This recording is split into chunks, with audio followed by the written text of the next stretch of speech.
Good morning, first graders. Today we are going to learn about sentences again. It's not only important to know how to read sentences, but we also need to know how to write sentences.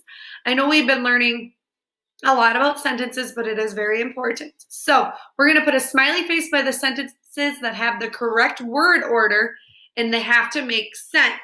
So let's read it together. My cat can run. Thumbs up or thumbs down if that makes sense. Yeah. And we have an uppercase at the beginning, finger spaces, and a punctuation at the end. So I'm going to put a smiley face there. Next one. Let's read together. Matt the is tan. Does that make sense? Thumbs up or thumbs down? No, there are two words I could switch to make it make sense. I could switch. Can you find them? The and Matt. Then I would say the Matt is tan. But no, that one does not get a smiley face by it because it does not make sense. Next one, let's read together. Nap can Pam. Does that make sense? Thumbs up or thumbs down? Yeah, that doesn't make sense, does it? Could say can Pam nap, but that doesn't make sense. There is an uppercase, but there's no punctuation at the end. The next one, my cat can play. Does it make sense? My cat and can play. Good. Does it start with an uppercase? Does it have a punctuation at the end? Yes, so we have a smiley face there.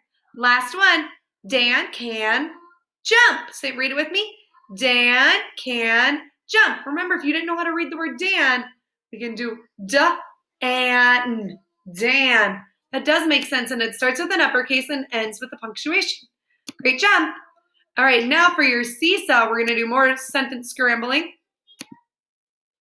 So you're going to see this here. And it says, I want you to unshuffle, or I want you to shuffle all these so they make sense. So a big clue is find the word that starts with an uppercase first. Let's be can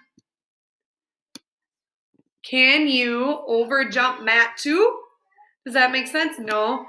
Can you Matt? No. Can you too? Can you jump over the mat? Two, and a punctuation always has to be at the end. So I want you to do that for the next two as well. And then don't forget to click here and record yourself reading them. And then there's also a second page. Now I want you to write a sentence, okay? So you can look at the picture, the illustration here. It says write a sentence to go with the picture. So I'd use one of these pens here, and you can pick your color. We're going to start way over to the left side, and I want you to look at the picture and decide what would be a good sentence to go with it. Start with an uppercase. You could do the. Remember our foundations and how we write our letters. I'll start at the skyline for the H. T-H-E is the.